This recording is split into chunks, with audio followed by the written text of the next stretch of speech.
sur le live journalier. Bonjour à tous. Aujourd'hui, ça va être sympa. Aujourd'hui, ça va être sympa parce que dans le processus de création du couteau, on a des phases qui sont, je dirais pas critiques, mais qui vont faire en sorte que le couteau sera bon ou pas. Et là, ça en est une. C'est surtout le traitement thermique qu'on va effectuer aujourd'hui. Et le traitement thermique, c'est quelque chose de très important parce que ça va permettre à notre acier, qui pour le moment est relativement malléable, d'accord? Si je prends mon couteau maintenant, si je prends le couteau qu'on a fait hier et que je le plie de cette manière, je vais le plier, d'accord? Mon traitement thermique, il va me permettre de rendre mon acier beaucoup plus dur afin qu'il me permette d'avoir un tranchant qui dure, d'accord? Là, si j'aiguise mon couteau, il va couper et je vais faire 2-3 passes et en fait je vais tout perdre puisque mon acier est mou. Donc on va passer par deux phases. Je vais vous en montrer que une. La deuxième, il n'y a rien d'intéressant. En gros, j'ai allumé mon four de trempe. Là, il est en train de monter avec mon doigt là. Là, il est en train de monter à température. Il est à 932 degrés. J'ai déjà fait des trempes ce matin, je vais vous montrer. J'ai déjà fait des trempes sur d'autres couteaux. Je l'ai éteint et il remonte en température relativement vite. Donc voilà ce qu'on va faire. On va tremper ce couteau. Donc on va le monter à 1050 degrés. Là, l'acier, alors je rentre dans des termes un petit peu plus complexes, mais pour faire simple, cet acier-là, il demande une température de 1050. Vu qu'il fait 3 mm, c'est 6 minutes de maintien. Donc je vais mettre mon couteau dans le four. Je vais frapper mon poinçon, je vais vous montrer. Là, je vais frapper mon poinçon ici, en espérant que je ne le rate pas. Parce que parfois, il est un peu en biais, mais généralement, ça se passe bien. Donc, on frappe le poinçon, on remet l'acier, enfin le couteau, dans le four. On attend que le four se remette à 1050 et que mon acier soit à température. Et ensuite, je le laisse 6 minutes. Une fois que les 6 minutes sont passées, je prends mon couteau, je vais venir le tremper dans de l'huile accélérée. C'est une huile spéciale pour les trempes de couteau. On attend, une fois que je l'ai trempé à l'intérieur et que je peux le prendre à main nue, donc que la température soit redescendue. Là, si je dis pas de bêtises, il faut qu'il redescende dans les 2 minutes en dessous de 600 degrés. Même à l'air libre. Même si je le sors du four et que je le laisse à l'air libre, il va tremper. D'accord? Il sera moins bien trempé, mais il va tremper. Donc on fait ça. Une fois qu'on a fait ça, ce couteau là, je vais le mettre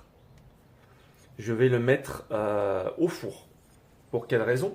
Ce couteau là, lorsqu'il va sortir du four, alors c'est un acier qui prend pas une dureté extraordinaire. Il est très bien cet acier là. Il est bien pour tout, des couteaux comme ça, des couteaux pliants. Mais ça ne monte pas dans des duretés d'acier qu'on peut avoir avec des aciers qui se trempent à l'eau. Donc là, on va, si je dis pas de conneries, je crois que je vais le sortir à 61. HRC, c'est ce qui permet de... je cherche le terme, je ne l'ai pas. Bref, c'est une espèce de nomenclature. HRC, c'est la dureté de l'acier à la sortie de la trompe. 61, c'est dur, mais ça commence à être vraiment dur à 64, 65. Là, cet acier-là, il monte à 61. Vous allez me dire, c'est super. Ouais, c'est super. Le problème, c'est que une fois qu'il est sorti du four de trempe, l'acier est cassant. Si je le bloque dans mon étau, que je prends un maillet et que je viens frapper sur mon couteau, au lieu de plier, il va se péter en deux. D'accord? Donc moi, je veux pas ça. Je veux réduire ça. En fonction du couteau, on peut réduire plus ou moins. Si c'est un couteau de cuisine, il y aura très peu de... ça sera que du tranchant longiligne. Il n'y aura pas de problème de venir travailler sur des extérieurs et tout. Donc, on peut se permettre de faire un revenu, ça s'appelle un revenu après, pour le faire descendre un petit peu, mais garder une certaine dureté. Nous, c'est un couteau qui va servir à tout. Donc, en gros, on va le mettre au four à 200 degrés pendant... C'est 2 heures? Il faut que je regarde la nomenclature, je ne sais plus. C'est 2 heures ou c'est 1 heure? Non, c'est 2 heures. Je crois que c'est 2 heures. Je vais vérifier. J'ai la nomenclature avec le truc. Voilà, à 200 degrés pendant 2 heures et je vais passer de 61 à 59, 58. Quelque chose comme ça. Je vais essayer de rester à 59, c'est bien. Comme ça, ce que ça va changer, c'est que au lieu de casser, d'accord, je vais lui redonner un peu de souplesse. Là, il va être trempé, il va être cassant. ce que je vais faire aujourd'hui, c'est qu'après la trempe, on va le mettre au four. C'est un peu contradictoire. On va lui redonner, on va lui enlever de la dureté, mais on va lui donner beaucoup de souplesse. Ça veut dire qu'après, je pourrais le mettre au maillet, je vais frapper. Si je fais des grosses torsions et tout, il pliera. Alors, ça ne veut pas dire qu'il pliera jamais. Si je mets une force et une torsion supérieure à ce qu'il peut résister, il va plier un peu. Avant d'y aller, il faut y aller. Mais il va plier un peu. À main nue, c'est impossible. Ok? Mais il ne cassera pas. Voilà, le but, c'est qu'il ne casse pas. Le but, c'est de trouver un équilibre entre la dureté que je veux sur mon couteau et une certaine résilience. Donc voilà, on fait ça, ça va nous prendre 25-30 minutes, d'accord, pour effectuer la trempe. Et ensuite, vu que c'est pas intéressant, la phase de revenu au four, je vais vous la squeezer, ok? Je vais la faire moi, on va la squeezer. Pour continuer le live, en attendant, et vu que j'ai l'habitude de faire, on va peut-être commencer à choisir le cuir, à faire le gabarit avec une feuille de papier et à commencer à découper ce que j'ai besoin pour faire son étui. Ok? Pour revenir un petit peu sur les derniers lives qu'on a fait. Donc on en est, donc on a fait la découpe, on a fait le façonnage du manche, on a fait l'arrondi du manche, plus le nettoyage, plus le guillochage, tout ça. On a percé, on a nettoyé, là il est prêt à la trempe.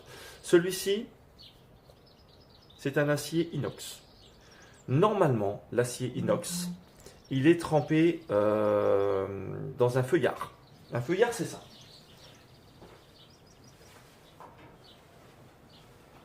C'est une espèce de papier d'aluminium, d'accord? Alors c'est extrêmement coupant. Voilà, il faut faire attention parce que si on vient balader son doigt sur l'arête, ça tranche énormément. Donc en fait, on va faire une espèce de papillote. On met le couteau à l'intérieur, on ferme bien pour que ça soit, il y ait le moins de passage possible. On essaie de faire ça hermétique. Et quand on va tremper, mettre le couteau à l'intérieur du four, ce qui va se passer, c'est que l'acier chauffant, l'air va être pas expulsé, mais va disparaître. Et en fait, le feuillard ici, il va venir épouser la forme du couteau. Il n'y aura plus d'air à l'intérieur. Et c'est un acier, l'inox, qui dégage des particules lorsqu'on le fait tremper dans le four. Et on veut garder ces particules pour qu'on ait une inoxydabilité le mieux possible. Je ne sais pas si c'est très français ça, le mieux possible. Le mieux, ce qu'on veut.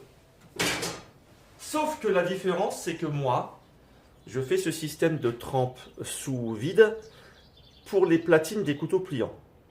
Déjà parce que ça ne les dégueulasse pas. Quand ça va sortir noir. Là, en gros, ce matin, j'ai fait la trempe de 2 lames. D'accord? 2 lames et les platines du pliant. On fera des lives avec la création d'un couteau pliant pour vous montrer comment ça se passe. Là, j'ai mes 2 lames de couteau pliant. Elles étaient de cette couleur avant de sortir. Elles ressortent comme ça. C'est normal, d'accord? Par contre, généralement, les gens ne veulent pas de cette partie noire. Moi, je la garde. Je la garde parce que c'est une particularité de mes couteaux et je le fais sur tous mes couteaux. J'arrive pas. Si je l'ai pas, rester à un couteau comme ça, j'y arrive pas. J'ai besoin d'avoir ce noir là pour faire une belle délimitation bien propre, d'accord, avec le tranchant qu'on va retaper. Là, regardez, on a mis le poinçon et là, on l'a bien frappé. Il est magnifique. Moi, je garde ça. Donc en fait, je vais nettoyer les parties qui doivent être nettoyées, le tranchant, je vais nettoyer le dos du couteau pour faire ressortir le guillochage. Vous avez vu, une fois qu'on a fait le guillochage, en fait, quand il vient de tremper, le noir se met à l'intérieur. Ah, salut Kenzoarda, comment ça va? J'étais en train de discuter sur le traitement thermique des aciers et pourquoi cette couleur noire, pourquoi on fait le traitement thermique et qu'est-ce que ça nous apporte, qu'est-ce qu'on a besoin de faire pour que notre couteau soit le plus tranchant possible sur différents types d'acier.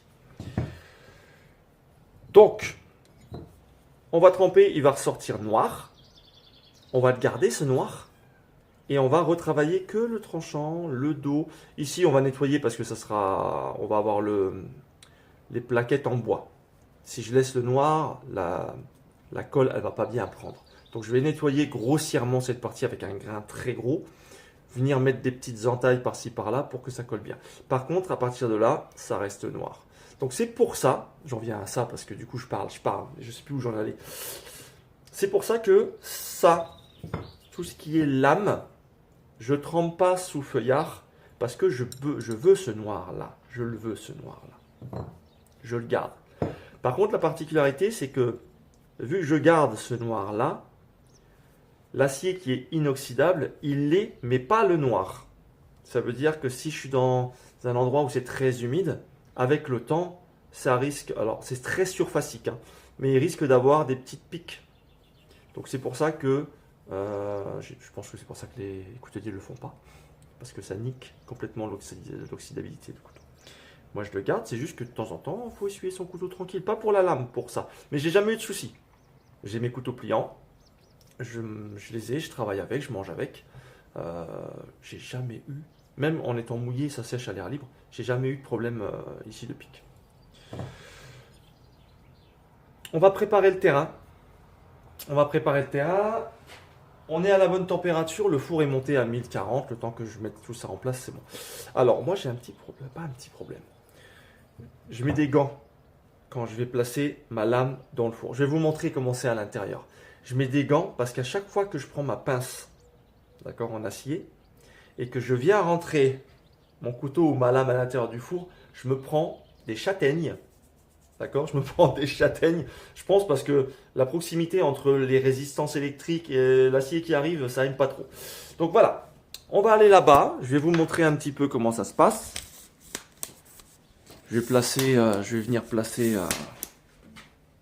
Attendez, je vous tourne. Voilà, ça c'est mon four de trempe.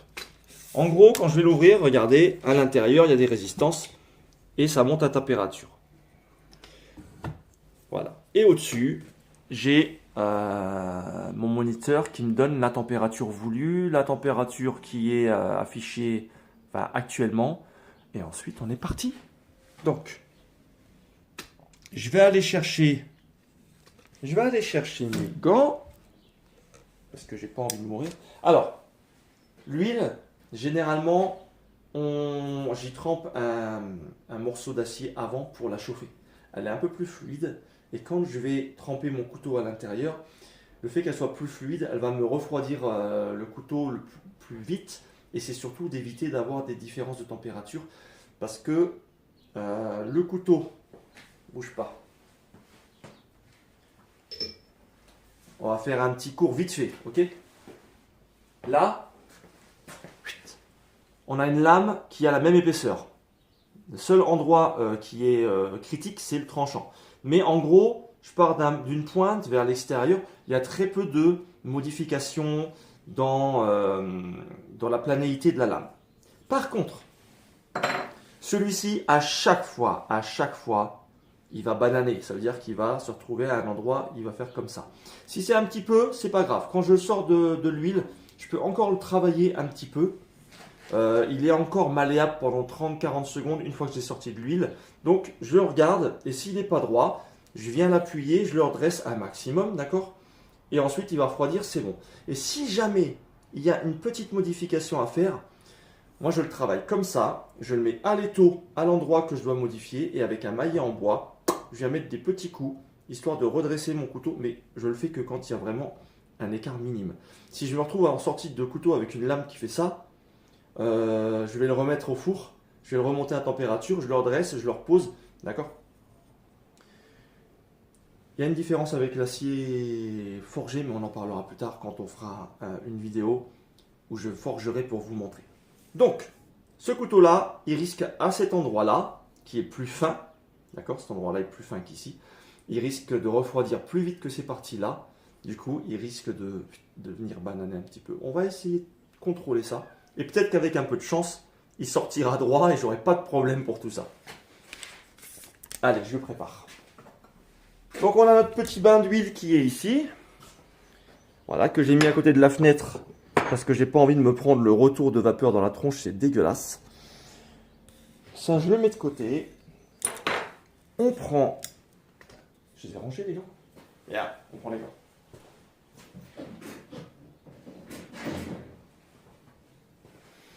J'en prends 2 au départ. J'en prends 2 parce que je vais venir frapper mon poinçon. Et si je je tiens mon poinçon sans le gant là, j'ai mon doigt à 3 cm de l'acier qui est à 1050 degrés, ça chauffe sévère et j'ai pas envie d'avoir des brûlures ici. Donc juste quand je frappe, je mets les deux gants. Quand je viens à tremper, j'en mets qu'un, celui qui tient la pince, parce que j'ai pas envie de me prendre une châtaigne. Ok, mon poinçon, il est là. Je dis il est là, mais il est là. Voilà. Mon poinçon, il est là, vous voyez? Il y a ma marque ici. Je vais le préparer et je vais le mettre à côté. Donc là, en gros, je prépare déjà mon matos. Donc je sais que je vais poser ma lame comme ça. Donc sur mon poinçon, il y a une marque pour dire que c'est ce poinçon qui va dans ce sens-là. Je prépare mon poinçon. Je vais bien préparer mon marteau. Je prépare mon marteau qui va me servir à frapper le poinçon. Comme ça. Quand je vais poser ma lame, je pose ma lame, je prends mon poinçon, je prends mon marteau, je place. Ici, tac, je viens mettre en place. Je vérifie que c'est plat, je frappe, terminé. Je reprends le couteau, je regarde si tout est encore droit. S'il a bougé un peu, je le remodifie et je le remets au four. Hop. Donc là, on le met au four pour le faire monter à température, simplement pour faire la frappe pour le poinçon. Le pépère, il est là. Je vais mettre ça à côté du four pour vous montrer comment je mets à l'intérieur. Si j'arrive à retourner la caméra. Voilà. À l'intérieur du four, il y a un petit guide. En fait, ça me permet de poser ma lame un peu en biais pour la récupérer facilement. Si je pose ma lame à plat, wow, avec la pince qu'on peut récupérer, c'est la merde. Alors,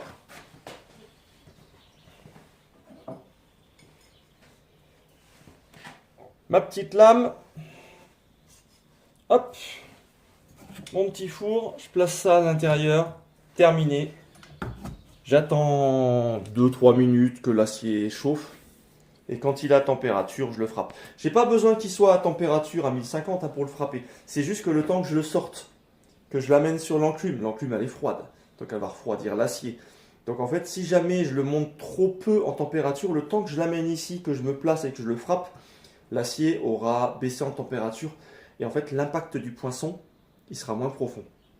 Et j'ai pas envie de galérer à frapper comme un cochon pour que j'ai un poinçon qui rentre pas comme je voudrais. Donc on va préparer tout ça. Je vérifie quand même que je suis dans le bon sens. Mon deuxième gant, il est là-bas. Je vais ouvrir ça après. Hop.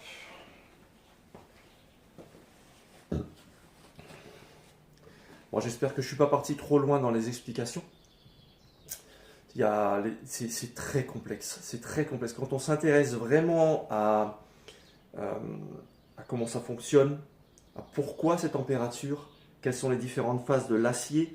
Je ne vous ai pas parlé de ça justement, tout ce qui est affinage au final. Je n'ai pas une connaissance énorme, d'accord? Je vais juste vous parler un petit peu de l'aspect structurel de l'acier. Pour rester très basique, imaginez que vous ayez plein de petites billes, ok?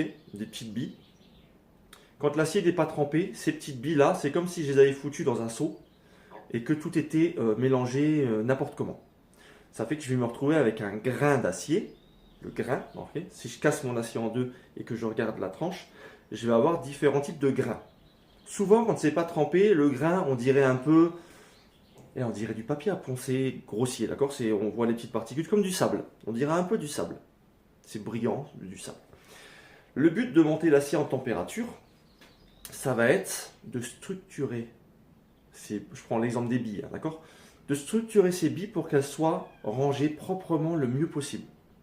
Et de me retrouver avec, si je cassais mon couteau, une structure très fine.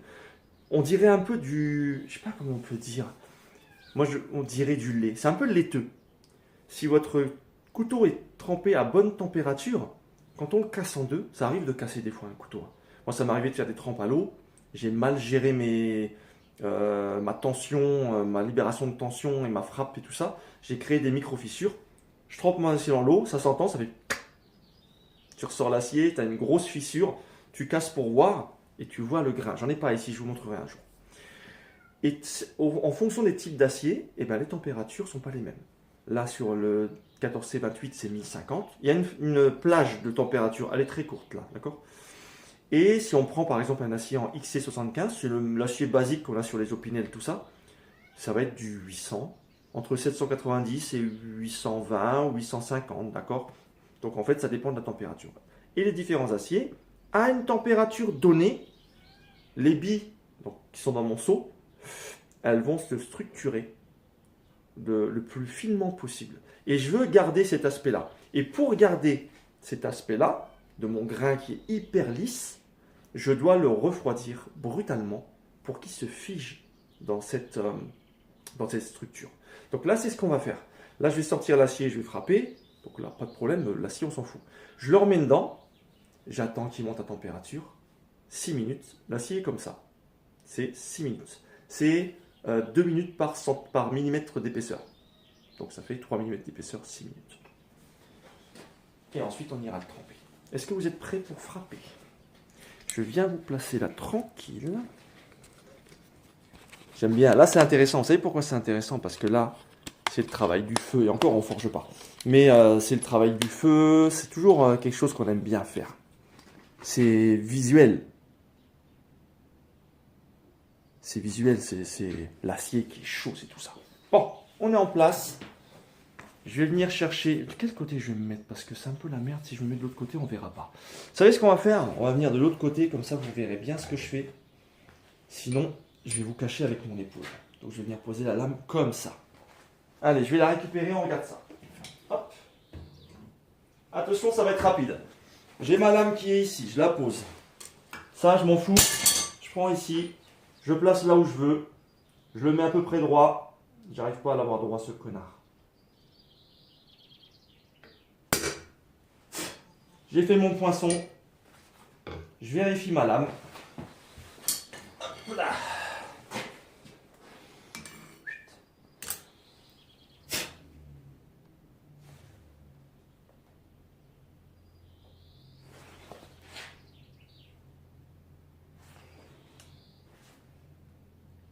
Ok. J'ai pas fait un poinçon super droit. C'est pas grave. Je remets la lame au four. Et j'attends maintenant que ça remonte à température. Et une fois que c'est à température, je récupère le couteau et je vais le tremper. Voilà. Maintenant, il y a un problème récurrent. Et il faut que je gère ça. C'est que là, j'ai frappé mon poinçon. Il n'était pas entièrement fait tout à l'heure, je vous ai montré. Hein. Là, parfois, impossible de trouver le plat. Je suis là en train de chercher pour trouver l'équilibre. Purée, et en fait, je ne l'ai pas. Donc si j'attends trop, j'aurais dû remettre ma lame au four pour la faire monter. Je l'ai frappé un peu en biais. C'est pas grave. Ça arrive. C'est pas grave. Hop. Donc ça, j'en ai plus besoin, je vais le ranger. Et ça sert à rien d'essayer de refrapper le poinçon en revenant dessus. Parce qu'on n'arrive jamais à se mettre exactement dessus. Et après, on se retrouve à frapper un poinçon et on a une moitié de poinçon et un autre poinçon qui est en décalé. C'est dégueulasse. Donc ce qu'il faudrait, c'est que je fasse une espèce de guillotine. Un système où je mets mon poinçon, où je sais qu'il est droit. Je le lève, je place ma lame, il tombe dessus, je frappe, terminé. Il faut que je gère ça, il faut que je réfléchisse à un truc. Ça existe, ça coûte cher. J'ai pas envie de mettre 100 ou 200 balles dans une guillotine. Je vais juste réfléchir à un tube de la distance, de la largeur de mon poinçon. Un petit tube que je coupe juste sur 2-3 cm. Comme ça, je fous le poinçon dedans avec un petit déport. Comme ça sera plus simple. Parce que des fois ça va et des fois c'est la merde. Bon, le marteau, j'ai plus besoin.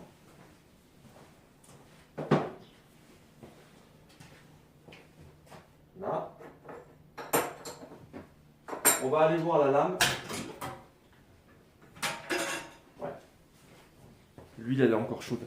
On va aller regarder. Normalement, la lame, elle est remontée à température. D'accord? On va aller voir ça. Escalier. Yes. Ok. Donc là, maintenant. Tac. On va lancer le chrono. Il est 10h24. On va tremper à 31. C'est pas grave si on dépasse le temps. On peut faire 6 minutes, 7 minutes, 8 minutes, 9 minutes. Là, on va tremper à 10h31, ça fera 6 minutes 37 minutes. Ok. Mais il faut au moins le minimum. Alors, on peut le faire avant. Hein. Moi, ça m'arrivait au départ, quand j'ai commencé et que j'avais pas toutes les connaissances. Parfois, je faisais pas de maintien. Je montais l'acier à température ou l'inox à température, je le trempais. C'est moins optimal, ça marche quand même, mais c'est moins optimal. Et là, on veut quelque chose de nickel. Si notre tranchant marche pas, à quoi il me sert mon couteau aussi? Quand je l'aiguise, je vais couper un truc et au bout de 3 coups de couteau, le truc il aiguise, enfin, il coupe plus. Donc là, on veut quelque chose vraiment aux petits oignons. La lame sera aux petits oignons, pas le poisson. Bon, ça on n'a pas besoin. On va patienter un petit peu. Qu'est-ce que je peux vous dire? Je vous ai montré un petit peu. En attendant, on va discuter un petit peu. Donc là, je vous ai montré les deux lames. C'est deux beaux couteaux pliants, d'accord? Donc celui-ci, c'est le couteau qui porte le nom de ma marque. Donc ça, c'est le Corbeck, celui-là. Ok. Donc on va avoir un manche. En gros, on va avoir un manche qui ressemble un peu à un corps de corbeau, avec la queue à l'arrière. Et cette lame qui fait penser en fait à son bec. Donc c'est un joli couteau. Faut aimer parce que c'est un tranchant pratiquement plat. Donc ça veut dire que j'ai pas mon arrondi. En fait, généralement, les couteaux sont comme ça, avec le tranchant qui remonte. Et certains modèles, j'aime beaucoup celui-ci, avec un tranchant plat. Super couteau, je vous montrerai. Tout est fait pour. Hein. On a le bois qui est choisi pour avoir la couleur des plumes de corbeau. On a la fausse pièce qui est en ébène. Tout est fait pour que ça ressemble à ça. Celui-ci, c'est le Corbeck. Et celui-ci, c'est un couteau spécial. Je le fais pour une amie, une ancienne collègue, qui m'a demandé un couteau.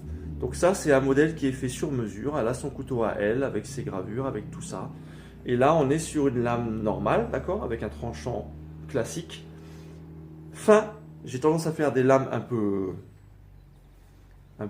robustes, hein, un peu épaisses. Là, on est... Alors, c'est pas la lame la plus fine. Hein. Je vais vous montrer, j'en ai une autre là.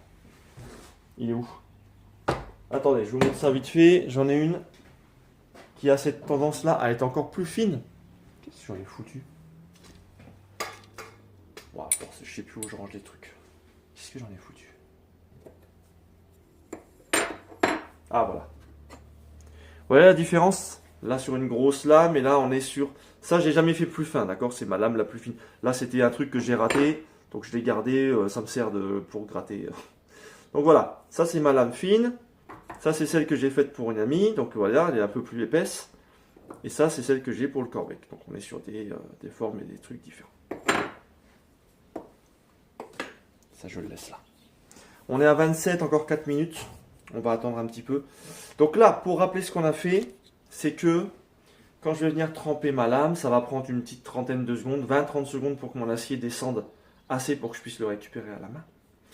J'aurai ma pince, j'ai mon acier, je trempe mon acier, je fais des mouvements de va-et-vient pour que ma lame soit toujours droite et que ça dissipe un petit peu la chaleur.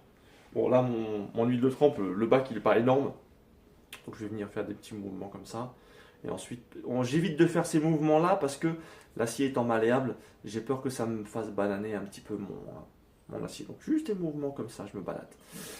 Ensuite, je vais prendre un sopalin, j'essuie grossièrement le couteau, je vais vérifier son alignement. S'il y a besoin, il y aura sûrement besoin. S'il y a besoin, je vais à l'enclume, je pose le couteau, je viens appuyer un petit peu, je le redresse au maximum. Et ensuite, quand il s'est bien dressé, j'y touche plus. J'ai 30 secondes à peu près pour le faire. Après, on le sent en fait. Hein. Quand on met le couteau et qu'on appuie, on dit hop là, ça y est, il a durci, il est plus malléable. Je peux plus trop le faire. S'il reste un petit peu, je le ferai après, au maillet. Pas au marteau-pic, parce que je garde le noir. Donc après, ça veut dire qu'il faut que je nettoie et je suis foutu. Donc je le redresse au maillet. Et si c'est trop banané, je le remets au four et on refait une trempe. J'espère pas. J'espère pas. Quelle heure il est? 2 minutes. On va se préparer.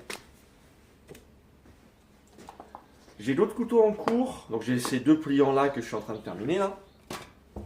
Là j'ai des plaquettes en bois qui sont en attente. Et celle du Corbeck. Donc avec ce beau boulot madré teinté noir là, il est magnifique celui-là. Magnifique.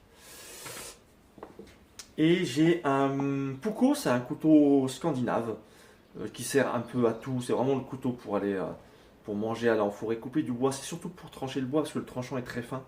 Euh, Hier, c'est un étui Puko. Donc en fait, la couture, elle n'est pas sur le tranchant, elle est sur le côté. Je vous montrerai. Je vais teinter ça cet après-midi. Comme ça, je termine l'étui. Ce couteau-là, il est terminé. Et j'ai commencé un autre pliant de ma gamme Les 9 Royaumes. Donc ça, c'est vraiment ma gamme de couteaux. Donc c'est 9 couteaux pliants qui sont en relation avec les 9 royaumes scandinaves nordiques, de la mythologie nordique. Et celui-ci, c'est Helheim, l'enfer. Il a une forme bien particulière, j'y reviendrai après. On dirait un os, comme un doigt, comme ça. Je vous montrerai plus tard. Celui-là, il est en cours et on fera un petit Valfreya. C'est un très beau couteau, un peu féminin. J'aime beaucoup. En main, il est assez fin, il est super. Donc celui-ci, c'est pareil, il est prévu. Je vais le faire une fois que j'ai fini les deux autres pliants. Je continue ces deux-là et on verra pour un autre couteau fixe. Après, j'ai envie de faire un gros truc. On verra. Ok, 10h31. Et ben, on est prêt pour la trempe. Donc je vais récupérer juste celui qui va me servir à prendre. Je vais vous placer d'une manière à ce que vous puissiez voir correctement. Ouais, c'est pas mal là. On va essayer de monter un petit peu. Par contre, vous allez rigoler. Rigolez pas. Mais je vais aller chercher un tabouret. Parce que je suis un peu bas pour faire. Comme ça, je me lève et je peux tremper ça tranquille. Hop là. Voilà. Bougez pas. Je suis là dans 2 secondes. Là, j'éteins le four. Attention, vous êtes prêts? C'est parti, mon kiki. Hop là. Voilà.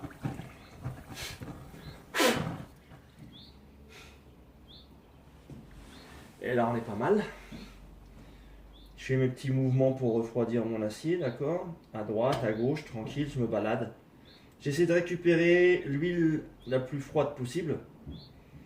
Donc je me balade tout en faisant ces mouvements d'avant en arrière. Petite vérification, on est pas mal, je vérifie. Ouais, je crois qu'on a de la chance. Il n'a pas bougé. Il peut encore bouger, hein. Ça se trouve il est droit maintenant. Et dans 10 secondes, quand il va refroidir, la structure elle va se modifier un peu. On va voir. Trop chaud encore. Il est cramé. Merde, j'ai pas pris de sopana. Bon, c'est pas grave. Ah non, commence à être pas mal. J'attends encore 10 petites secondes et ensuite je le sors, je vérifie tout. On va voir ça. Ouais, pas mal, hein? Je crois que ça n'a pas banané. Donc on devrait être bon. Ok, alors est-ce que c'est droit? Je crois qu'on est pas mal, hein? Ok, je vérifie ça vite fait, j'arrive.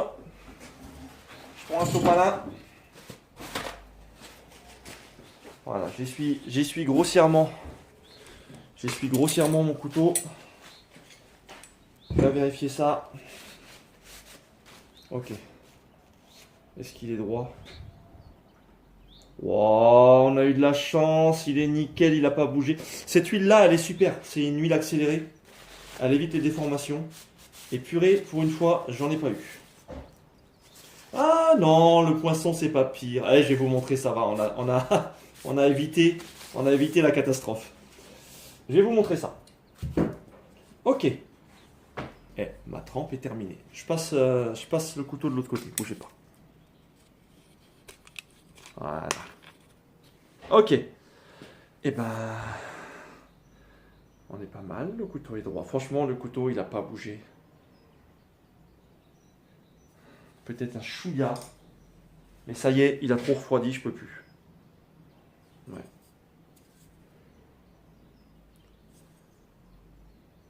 Bah, il est nickel.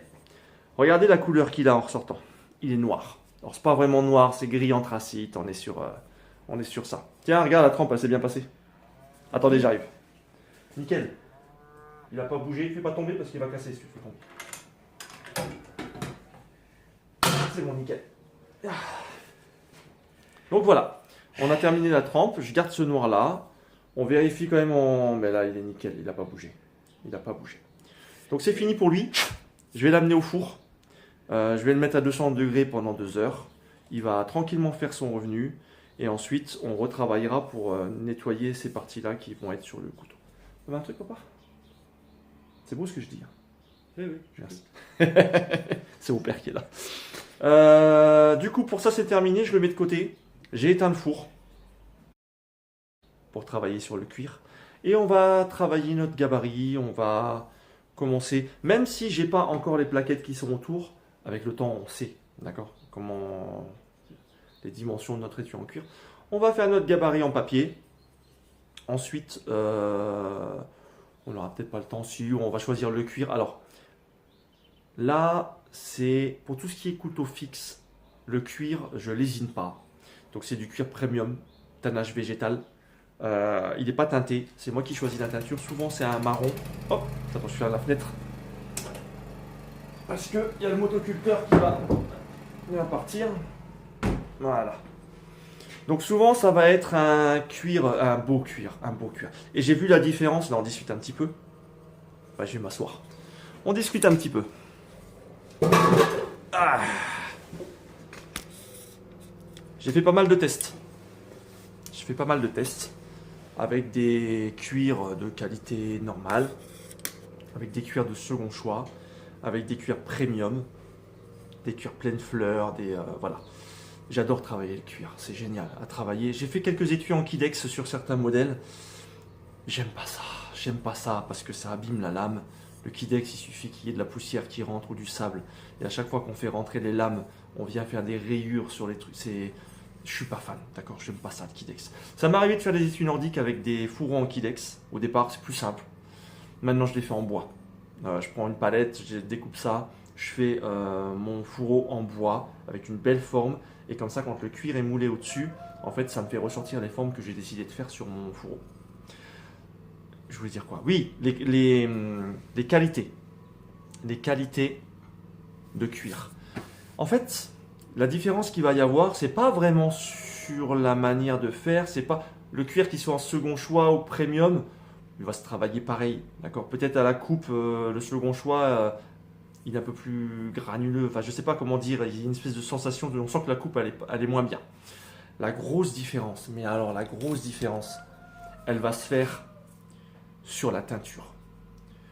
On prend un cuir second choix, j'en ai un, j'ai essayé sur des étuis nordiques et tout, d'accord? On prend un cuir second choix, alors déjà, le cuir il n'est pas entièrement lisse, on va se retrouver avec des différences de texture, même sur du 15 par 20, on va se retrouver avec des différences de texture.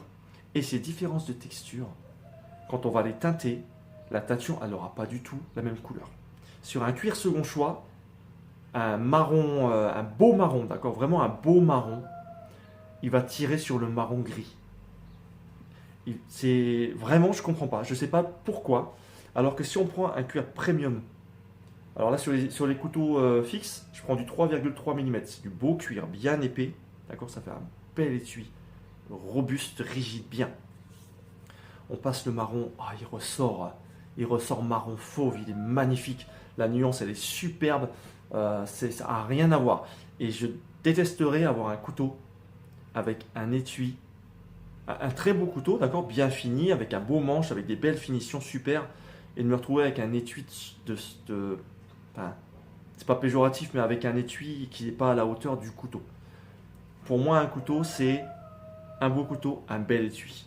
Les deux, l'un ne va pas sans l'autre. Ça m'est arrivé de faire des étuis, ça ne me va pas, il part à la poubelle, j'en refais un. Putain, on pris du cuir, maintenant il faut faire gaffe quand même. Alors, est-ce qu'on va voir? Là, on a le poinçon. J'essaie de... C'est pas si terrible, enfin c'est pas si mal, d'accord? Donc je pensais avoir que la partie du haut, au final, on voit pas bien. Alors, il y a la partie du bec qui va partir, d'accord? Il y a trop mal, d'accord? Je m'attendais à pire que ça. Quand je l'ai frappé, j'ai dit, ouais, je l'ai vraiment foiré. C'est pas bon derrière, d'accord? Donc non, ça va. Il est bien. Donc en fait, je l'ai mis là. Parce que j'aime bien ici, vu que le manche, il va arriver là. En fait, le marquage est ici. Ça me permet de ne pas perdre trop de place. Parce que généralement, je le frappe ici et vu l'épaisseur de mon poinçon, eh ben, il faut que j'ai quand même une certaine hauteur pour faire ça proprement. Et des fois, ça m'empêche de monter mon tranchant là où je veux parce que il faut que je place mon poinçon. J'ai mon poinçon.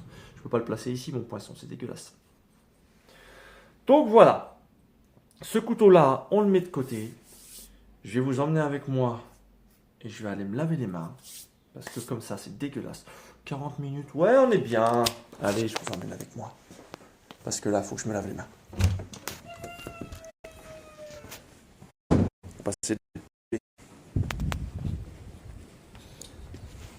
C'est beau aujourd'hui, on a un beau temps ici en Bretagne.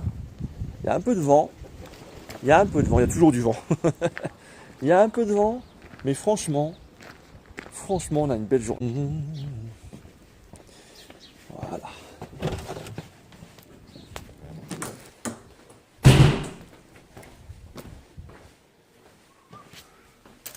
Hop.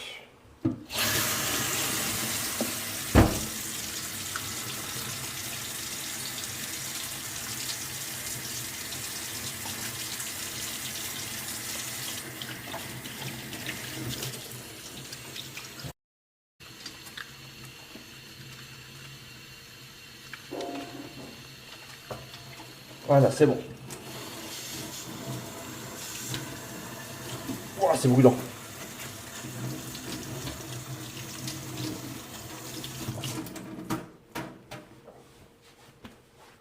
Ok.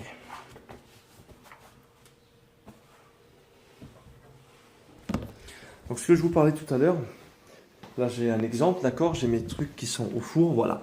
Ça c'est mes platines que j'ai trempées ce matin, ça c'est ma grosse tête, j'arrive pas à choper. Donc là elles sont au four pendant 2 heures à 240. Voilà, et j'ai sortiré dans 1 heure. Voilà.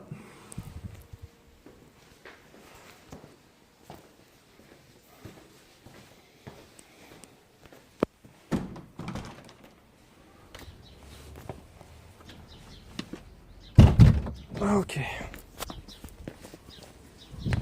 Oh purée, je sais pas ce qui s'est passé.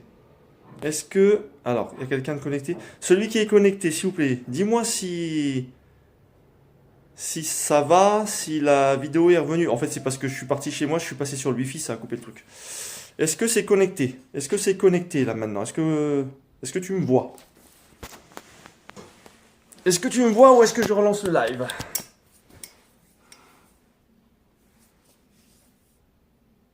Moi, ça a l'air bon pourtant, non?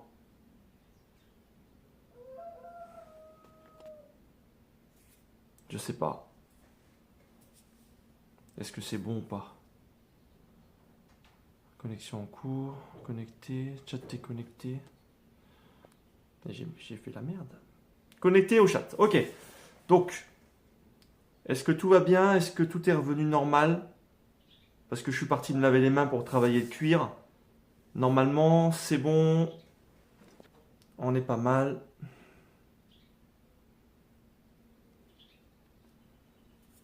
Ça a l'air pas mal. Ouais, dans le doute. Non, c'est bon. Ok. Donc maintenant, on va préparer l'étui en cuir. Donc j'ai ramené une feuille. Je vais utiliser la lame qu'on vient de faire pour travailler et gérer ma distance de cuir. Et comme ça, on va commencer à choisir le cuir et peut-être même à placer, découper ma première partie, donc ma partie que je vais venir fermer comme un sandwich pour que ma lame vienne se mettre à l'intérieur. Alors, pour ça, j'ai dessus. Donc je vais me placer là, tranquillement.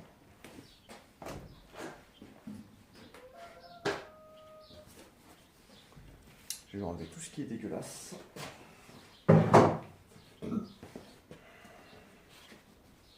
Ouais, c'est pas mal.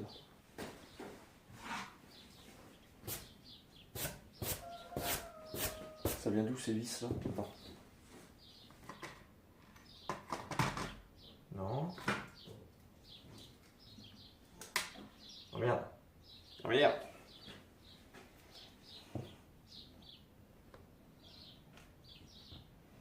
Ok. Que je travaille au propre, quand même.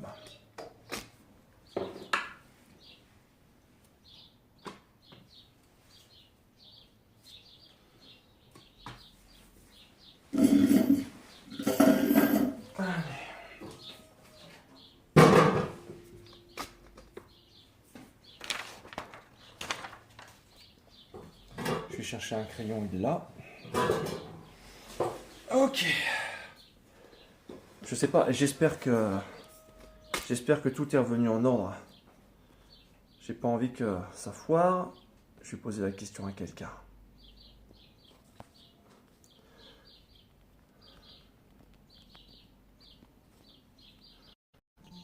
On va voir. J'espère que je fasse pas la découpe du cuir et au final ça marche pas. C'est un peu, hein. On va voir. Ok. Je bascule.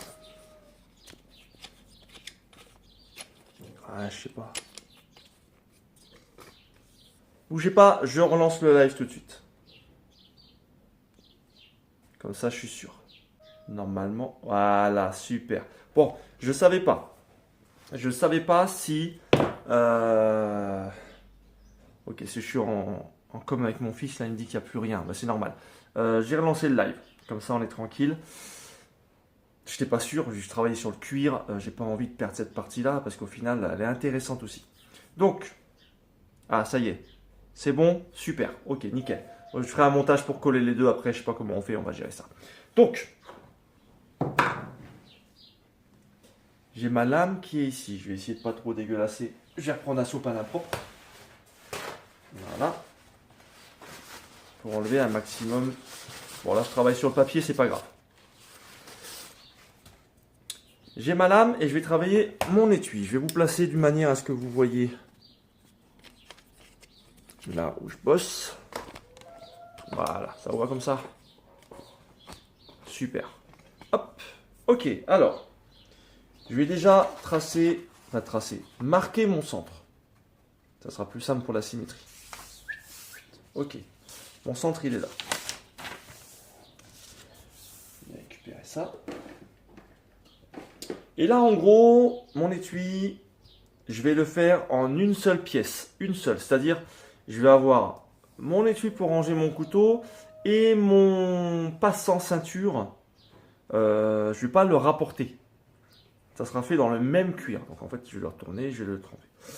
Quand je vais prendre mon couteau, je le place au centre. Ici. Je le bascule d'un côté. Alors, c'est un petit peu faussé parce que normalement, j'ai mon manche en bois. Et regarde ce qu'on va faire. Regarde ce qu'on va faire. Ce sera plus simple. On va récupérer le manche. On récupère le manche. On va l'installer vite fait pour faire cette épaisseur-là. Voilà.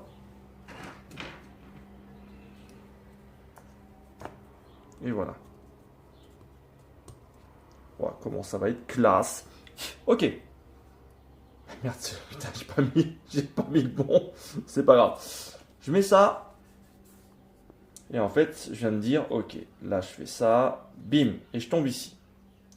Donc à partir de là, moi, je vais laisser un petit centimètre ici. Et je vais vous expliquer pourquoi après. Et le couteau, il va venir jusque là. Voilà, jusque là. Ok, c'est bon. Alors, je vais vite remettre ça parce que ça, si je le laisse pas en tension, je peux vous dire que il va vite cintrer le salopard. Ok.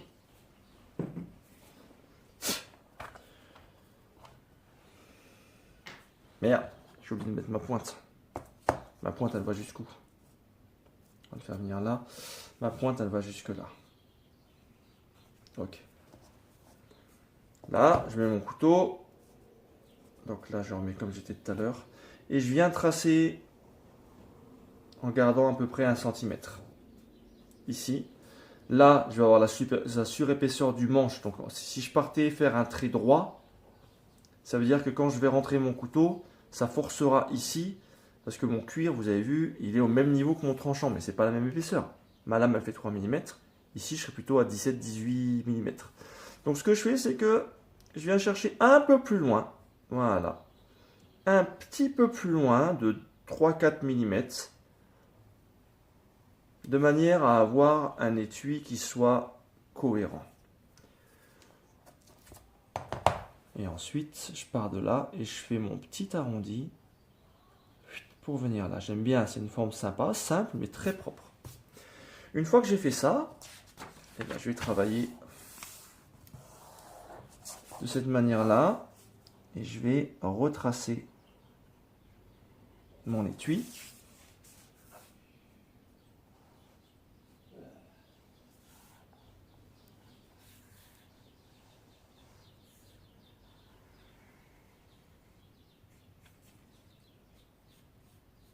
Voilà. Comme ça, j'ai bien mes deux parties. Par contre, je veux en faire un couteau de droitier, puisque la majorité des gens sont des droitiers. Moi, je suis gaucher. La majorité des gens sont des droitiers. Donc, vu que je veux que mon couteau soit pour un droitier,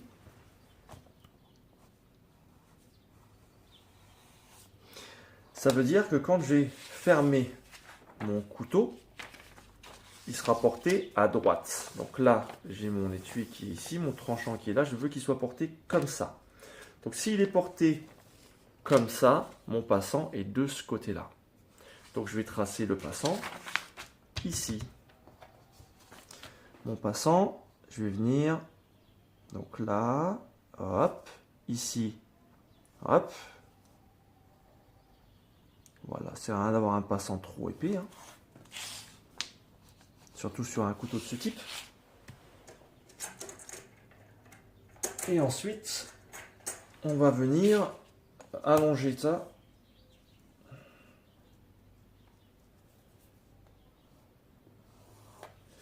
Et allonger ici. Alors là, c'est un peu fin par contre, hein. Attends. Voilà, et là. Voilà. Nickel. Donc, j'ai mon couteau, j'ai mon passant. Je retrace ça par-dessus. Ok. Voilà la forme qu'aura mon étui. Et maintenant, je vais découper ce patron-là et je vais venir le travailler sur le cuir qu'on aura choisi. Voilà. Est-ce que j'ai un ciseau? Oui, des ciseaux d'ailleurs, on dit. Hop. Je les ai foutus où les ciseaux, purée. Merde. Juste un instant, je cherche les couteaux, les ciseaux. Voilà. Parce qu'en fait, j'ai une paire de ciseaux qui sert à couper le feuillard donc plein d'huile. Et j'ai une deuxième paire de ciseaux qui reste propre et qui me permet de faire mes découpes.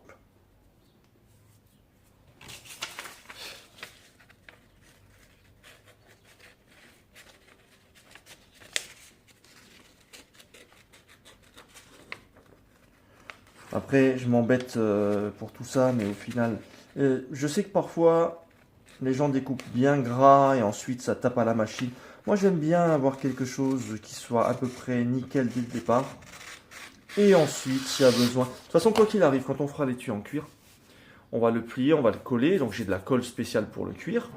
Et une fois qu'il est collé, je vais le passer à la machine pour poncer la tranche qui ne sera pas exactement droite.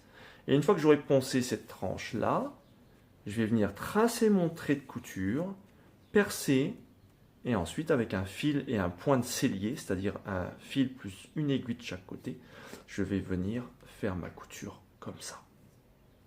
Bien serré, terminé. Allez, on fait encore 10-15 minutes. Quelle heure il est? Ouais, on fait encore 10-15 minutes. Et ensuite, je vous abandonnerai jusqu'à demain. On continuera. Nettoyage. Et, enfin, quoi que le nettoyage, franchement, je pense que je vais le faire en off. Parce que sinon, vous allez me voir poncer pendant 1 heure. Et il n'y a rien d'intéressant à ça. Vous n'allez rien apprendre de particulier, rien voir de particulier, à part moi en train de poncer un tranchant pour enlever les rayures, parce que j'aurais retravaillé à la machine. Bon.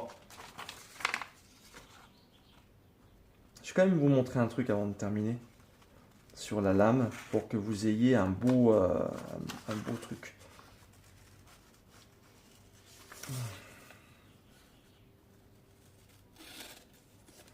C'est pas obligatoire que la languette soit de cette distance-là, hein. En gros, ça me permet... il faut que je regarde en repliant pour voir quelle distance est intéressante. Parce que là, je vais replier ici pour la coudre. Ouais, elle est pas mal comme ça, cette longueur. Il faut quand même que je puisse rentrer ma ceinture, donc on va rester sur au moins 5 cm ici. Pardon, voilà. Au moins 5 cm de passage de ceinture. Donc là, j'aime bien remonter un petit peu ça, sachant que si le couteau il vient dedans et que j'ai du mal à le sortir parce que j'ai le passant, donc des fois je le raccourcis un peu, de manière à ce que ça ne gêne pas à l'extraction du couteau. Mais celui-ci va avoir une dragonne, donc au pire, vous pouvez prendre la dragonne pour sortir le couteau. On va regarder ça, on va laisser ça comme ça. On est pas mal. À savoir que quand on fait un étui en cuir, donc on va replier notre cuir et on va coudre. Mais on ne fait pas ça de cette manière. Il faut créer un mort ici. D'accord? Là, il faut que je fasse un mort. C'est-à-dire, je vais vous le montrer en dessin, que je vais faire une partie qui fait mon fameux petit centimètre là à peu près. D'accord? Que je vais tracer là.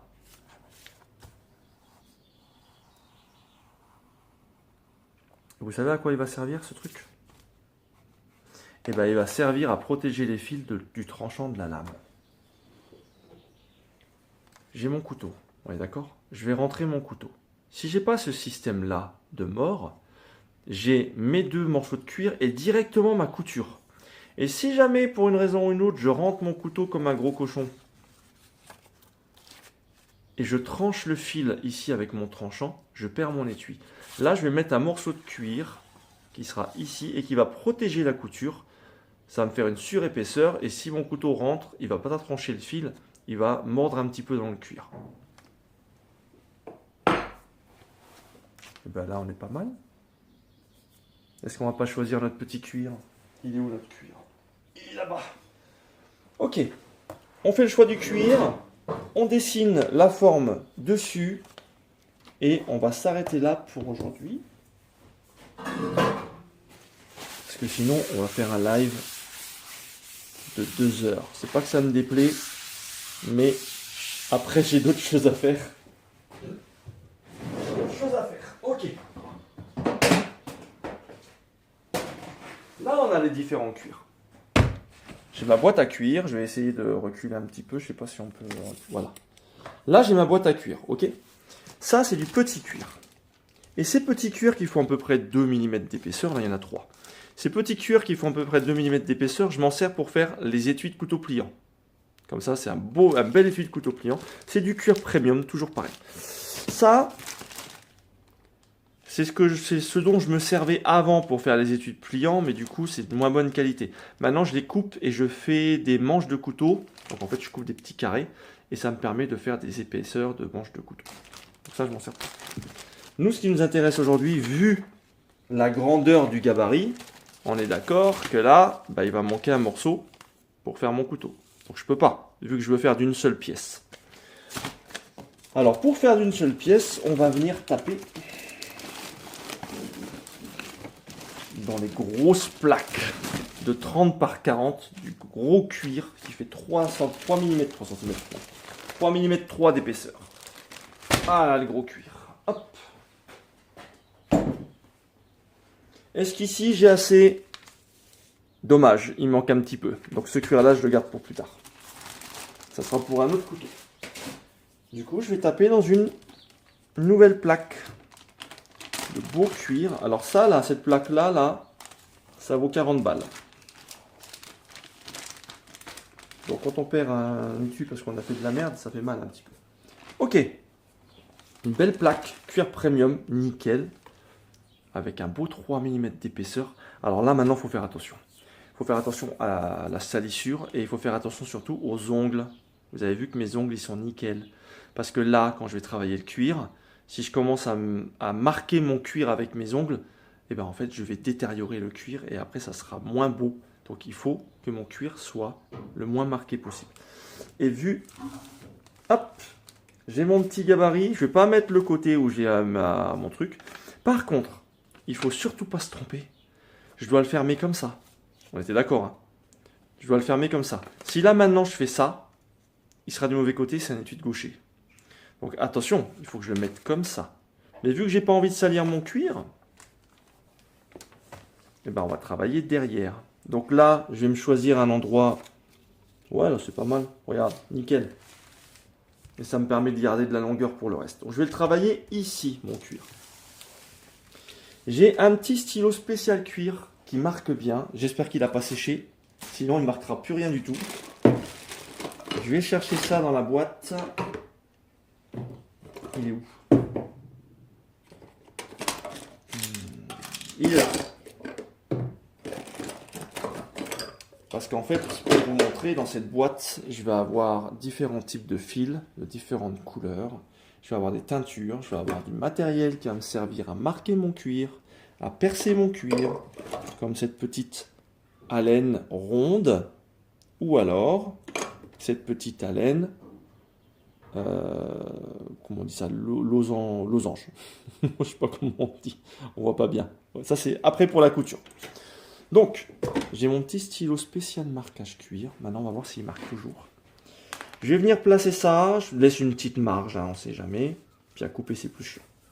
Et ensuite, je viens marquer mon cuir. Ouais, il marche toujours. Je crois. Hein. Ouais, c'est pas extraordinaire. Et je marque mon cuir. Je fais mon contour. Je bouge pas. Ok. Ici mon passant.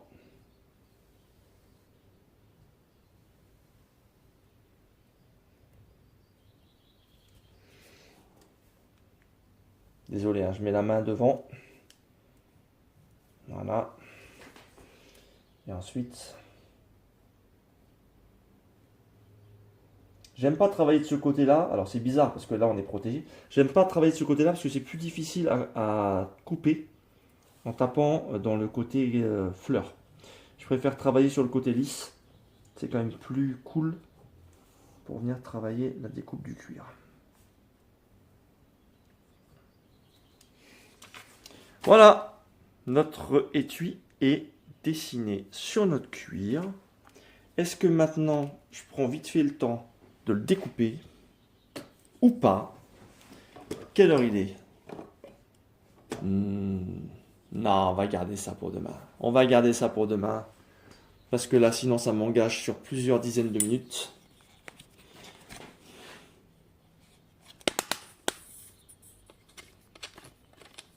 C'était le bazar aujourd'hui. On fait un petit résumé de ce qu'on a fait aujourd'hui? On fait un petit résumé. Oui, je suis chauve. Je suis chauve depuis 25 ans. Cette famille, on est tous chauves dans la famille. Erwan, si tu me regardes, t'es foutu. Alors, petit résumé de notre journée. On a trempé notre lame. On a évité la catastrophe du poisson dégueulasse. Il est juste à moitié dégueulasse. Mais on a évité qu'il soit vraiment trop dégueulasse. Là, maintenant, il va partir au four pendant... Putain, je dis pas de conneries. Oui, c'est ça. Pendant 2 heures à 200 degrés. Pour qu'il il ne soit plus cassant. Là, en gros, si je le jette par terre, et peut-être qu'il va péter en deux, d'accord? Ou si je le tape contre l'enclume comme ça, je risque vraiment de le péter en deux. Alors, celui-ci un peu moins, c'est plutôt la citron, pas l'eau. Il y a encore largement le temps? Non, non, non, non, on arrête là. Faut pas trop en montrer. Demain, j'en montrerai encore un petit peu. Donc, on a fait notre trempe, il va partir au revenu. Pas au recuit, au revenu. Je vous expliquerai ce que c'est le recuit quand on fera de la forge. On a dessiné notre étui, on a tracé notre étui et c'est tout pour aujourd'hui. Ça prend du temps. Tout ce qui est trempe prend du temps, surtout si on a des temps de maintien. Là, c'est 6 minutes, ça va. Là, j'ai travaillé un acier. Je vous le montre. Ce petit acier-là qui va servir au couteau pliant, c'est du Z160. C'est un semi-inox, d'accord? On y est presque, on n'y est pas, on est entre les deux. Celui-ci là, je crois que c'est 30 minutes de maintien. Donc il faut le laisser au four là pendant 30 minutes. À le temps de boire un café. Donc voilà, voilà pour aujourd'hui. Donc je vous fais un petit topo de ce qu'on fera demain. Demain, il sera passé au four. Je pense que je vais nettoyer avant de vous récupérer en live pour qu'on puisse s'occuper de coller le manche. Parce que j'essaie de faire en sorte que ça tienne dans 1 heure. Je pourrais pas faire. Alors, ce qu'on va faire, si voilà ce qu'on va faire. Demain, avant de commencer le live, je reprends les moutures à la machine pour la nettoyer et je fais un côté. Je laisse le deuxième. D'accord? Ce deuxième côté-là, je le nettoie avec vous pour que vous voyez comment ça se passe. Comme ça, je prends une petite demi-heure de nettoyage. Vous allez voir comment c'est sympa le métier de coutelier. Parce que vous pensez que c'est le fun tout le temps. C'est pas le fun tout le temps du tout. Et quand on a mal au dos et qu'on ponce pendant 2 heures, si on n'a pas la bonne position, on est comme un con pendant plusieurs jours. Donc, on ponce. Une fois que c'est fini de poncer et que c'est tout propre, on prend les plaquettes et on vient les coller. Demain, on fait ça. On nettoie, on colle les plaquettes en bois. Il va falloir les laisser reposer jusqu'au lendemain pour que la colle soit nickel. Pendant ce temps-là, c'est pas grave. Le lendemain, on sera pratiquement terminé sur le travail du couteau et on pourra entamer le travail du cuir correctement. Voilà, en tout cas, merci à tous ceux qui sont passés sur ce live. Merci à ceux qui vont le regarder, soit sur ma chaîne Twitch en rediff. On ne peut pas faire en rediff sur Twitch. Si, sur mon compte. Venez sur mon compte, il y a mes vidéos, de la première jusqu'à la dernière qui servira ici. Et toutes ces rediffusions-là, elles sont disponibles sur ma chaîne YouTube, où en fait, on rebalance les rediffusions de live dessus. Donc, je vous souhaite une excellente journée. Et je vous dis à tous, à demain matin pour la suite.